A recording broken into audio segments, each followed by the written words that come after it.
بس میری بندگی، میری عبادت، میری پرستش،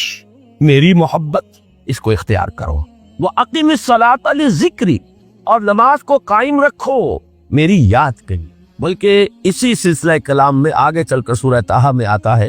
کافی گفت و شنید کے بعد جب حضرت موسیٰ نے کچھ معذرت بھی کی، کچھ دعائیں بھی کی، اللہ نے ایک دعا قبول بھی کی کہ ان کے بھائی کو بھی شریک کر دیا، حضرت ہارون کو بھی۔ اس کے بعد پھر جب فرمایا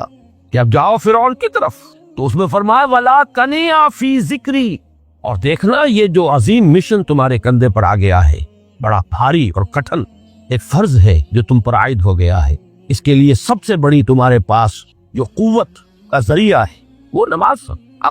فَلَا تَنِیَا عَنْ ذِکْرِی، میری یاد میں کبھی غفلت نہ کرنا، اس میں کبھی کوئی کمی نہ آنے دینا۔ جیسا کہ میں نے عرض کیا تھا کہ جیسے ہی وہ تعلق جو ہے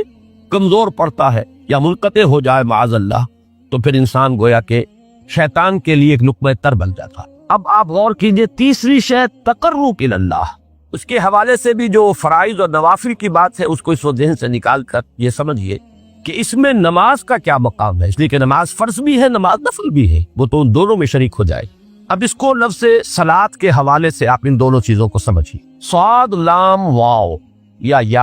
یہ چونکہ حروف علت ایک دوسرے سے بدلتے رہتے ہیں، یہ جو مادہ ہے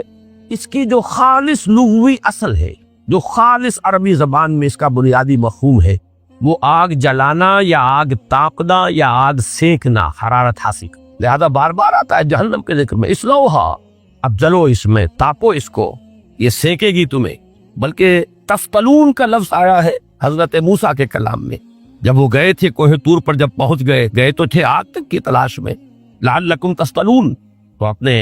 اہل خانہ سے یہی کہا تھا کہ مجھے کہیں وہ روشنی نظر آ رہی ہے، غالباً کوئی وہاں سے آگ مل سکے گی، ورنہ یہ کہ کوئی رہنمائی کو رستہ مجھے مل سکے گا، میں وہ آگ لے آؤں گا، کوئی چنگاری وہاں سے لے آؤں، لعلکم تفتلون، تاکہ تم، اب یہ اصطلاح در حقیقت باب افتعال ہے، اور یہ تے یہاں پر طوع کی شکل اختیار کر گئی، تا نے طوبن کی صورت اختیار کی صاد کی وجہ سے۔ بہرحال اس کا سب سے بنیادی مفہوم جو ہے وہ ہے تاپنا، سکائی حاصل کرنا، حرارت۔ اس کے حوالے سے سمجھ لیجئے کہ سب سے بنیادی تعلق اس کا جو ہے وہ روح کے ساتھ ہے۔ روح میں محبت خداوندی کی آگ اگر ٹھنڈی پڑ گئی ہو، اگر محبت خداوندی کی حرارت میں کمی ہو گئی ہو، تو اس کو اثر نو، جس کو کہ میں آج سوچ رہا تھا تو ایک لفظ ذہن میں آیا کہ جیسے بیٹری اس کو ریچارج کیا جاتا ہے، اسی طریقے سے روح کے اندر محبت خداوندی کی اس حرارت کو اثر نو تازہ کرنا، یہ ہے در حقیقت نماز کا اصل مقصد۔ اس لیے کہ اس لفظ کا بنیادی مفہوم، اصل لغوی مفہوم تو یہ، اگرچہ اس کا سب سے زیادہ کثرت سے جو استعمال ہوتا ہے، اور لفظ صلاۃ جس سے در حقیقت جس تصور پر مبنی ہے وہ ہے اقدام، کسی کی طرف متوجہ ہونا، اور پھر دعا۔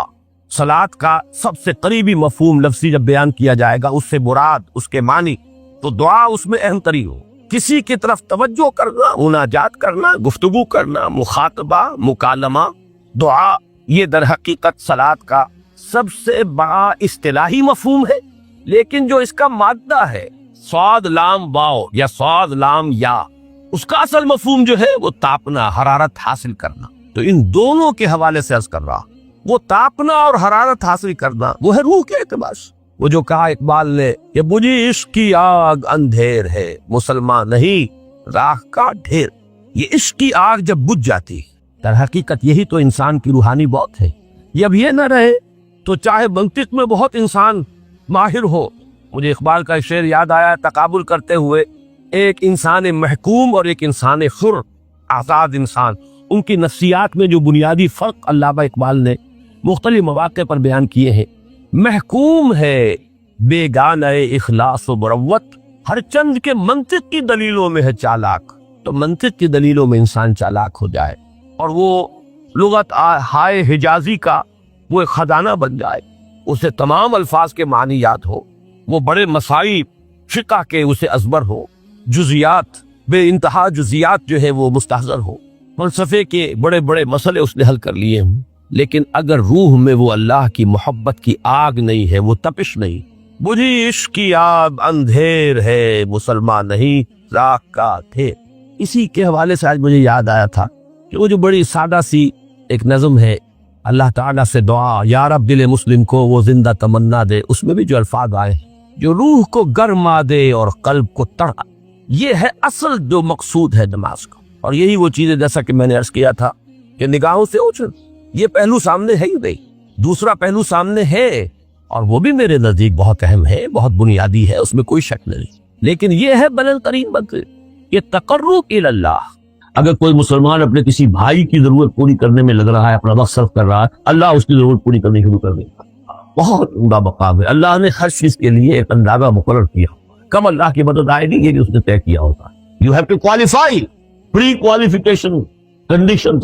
تب مدد آئے گی، یوں نہیں آتی مدد۔ اپنا سب کچھ لگا دو پھر کہو کہ اللہ میری 15 برس کی کمائی کل میدان میں نے وجود ڈالی، 15 برس دن کی اور رات کی کوششیں ہیں میری، صبح اور شام کی کوششیں ہیں میری، 15 برس وہ میدان میں نے لا کے ڈال دی۔ تب پکارو اللہ، اپنا مال بچا کے رکھنا ہے، اپنی مستقبل کو بھی بچانا ہے، اپنی اولاد کو بھی بچانا ہے، اور اللہ کا دین غالب ہو جائے، کہیں نام لکھا کے کسی جماعت میں شامل ہو کر بڑا تیر مار دی، گویا کہ اللہ تعالیٰ تو جانتا ہی نہیں۔ خود حضرت ابو بکر کا جو حال ہو گیا تھا کہ حضور اگر انہوں نے ذرا بھی دیکھ لیا، نیچے اپنے قدموں کی طرف نگاہ ڈالی تو ہم نظر آ جائیں گے، آپ نے فرمایا لا تحزن ان اللہ معنا، راستہ نکالتا اللہ۔ پھر حضور گئے طائف، لیکن وہاں سے خالی ہاتھ آئے، مدینے میں اللہ نے خود ہی کھڑکی کھول دی، 6 آدمی ایمان لے آئے، آپ گئے ہی نہیں اور وہاں انقلاب بھی آ گیا۔ عظیم، اس اعتبار سے اللہ مخرج پیدا کرتا ہے، تم صحیح طریقے پر چلتے رہو، تقوی اختیار کرو، صحیح راستے پر جد و جہد کرو، یہ کام اللہ پر چھوڑو، کب اسے منظور ہے اس کا کامیاب ہونا، جب ہوگا وہ راستہ ایسا کھولنے کا کہ تمہیں گمان بھی نہیں ہوگا۔ وَيَرْزُقْهُ مِنْ حَيْثُ لَا يَحْتَسِبُ، اور اسے رزق دے گا وہاں سے جہاں سے اسے گمان بھی نہیں ہوگا۔ اقامت دین کی جد و جہد ہو، غلبہ دین کی جد و جہد ہو، اپنے آپ کو اجن صلاتی و نسکی و محیایا و مماتی اس کا فیصلہ کرنا ہو، تو سب سے بڑی رکاوٹ آتی کھائیں گے کیا؟ تو اللہ تو کہتا ہے راضی میں ہوں، ہے ایمان اور یقین اس پر، کر کے دیکھو تو صحیح، اس پر اعتماد تو کرو،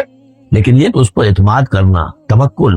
بڑی مشکل بات، وہ تو جتنا ایمان ہوگا اتنا ہی اعتماد ہوگا، اور گہرا ایمان ہوگا گہرا اعتماد ہوگا۔ وَمَن يَتَّقِ اللَّهَ يَجْعَل لَّهُ مَخْرَجًا وَيَرْزُقْهُ مِنْ حَيْثُ لَا يَحْتَسِبُ وَمَن يَتَوَكَّلْ عَلَى اللَّهِ فَهُوَ حَسْبُهُ، یہ تو ابھی تقویٰ والے کی بات ہے کہ وہ وہاں سے رزق دے گا جہاں سے اسے ملے گا بھی نہیں، اور جس نے اللہ پر توکل کر لیا تو وہ اس کے لیے بہت کافی ہو جائے گا۔ توکل کر کے تو دیکھو، حسبہ وہ اس کے لیے کافی ہے۔ یہاں تک فرمایا ہے حدیث میں من کان فی حاجت اخیہ کان اللہ فی حاجتہ،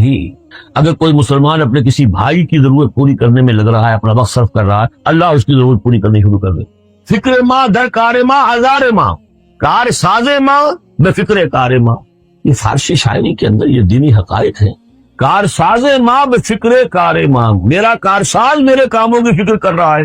میں نے اپنے آپ کو اس کے کام کے لیے لگا دیا۔ تو دنیا میں بھی ذرا سا بھی کوئی شریف انسان ہوگا، آپ اس کے ہو جائیں، وہ آپ کو چھوڑ دے گا؟ پھر کہیں شرافت ہو، مروت ہو اس میں۔ آپ اللہ کے بن کر تو دیکھیے، پھر وہ کارساز میں، کارساز ماں بے فکر کار ماں، فکر ماں در کار ماں آزار ماں، جب میں اپنے معاملات کی فکر سج کرتا ہوں، کوئی نہ کوئی ٹھوکر کھاتا ہوں، کوئی نہ کوئی غلطی کرتا ہوں، آزار اپنے سر کے اوپر پیدا کر لیتا ہوں، اپنے آپ کو حوالے کرو۔ اس کا نام ہے تفویض الامر الی اللہ، افوض امری الی اللہ ان اللہ بصیر بالعباد۔ اپنا مال بچا کے رکھنا ہے، اپنی مستقبل کو بھی بچانا ہے، اپنی اولاد کو بھی بچانا ہے، اور اللہ کا دین غالب ہو جائے، کہیں نام لکھا کے کسی جماعت میں شامل ہو کر بڑا تیر مار دی، گویا کہ اللہ تعالیٰ تو جانتا ہی نہیں کتنی کنٹریبیوشن ہے، کتنا اثار ہے، کتنی قربانی ہے، کتنا وقت ہے، کتنی محنت ہے، اللہ جانتا ہے۔ باقی اس نے ہر چیز کا ایک اندازہ مقرر کیا ہوا۔ اصل معجزہ کسے کہتے ہیں؟ جسے کوئی نبی چیلنج کے ساتھ پیش کرتا ہے کہ یہ ہے میری رسالت کا ثبوت، آؤ مقابلہ کر لو۔ حضرت موسیٰ علیہ السلام کے جو اصل معجزے تھے وہ 2 تھے، ایک عصا جس کا کہ مقابلہ کیا آپ کو معلوم ہے کہ فرعون نے تمام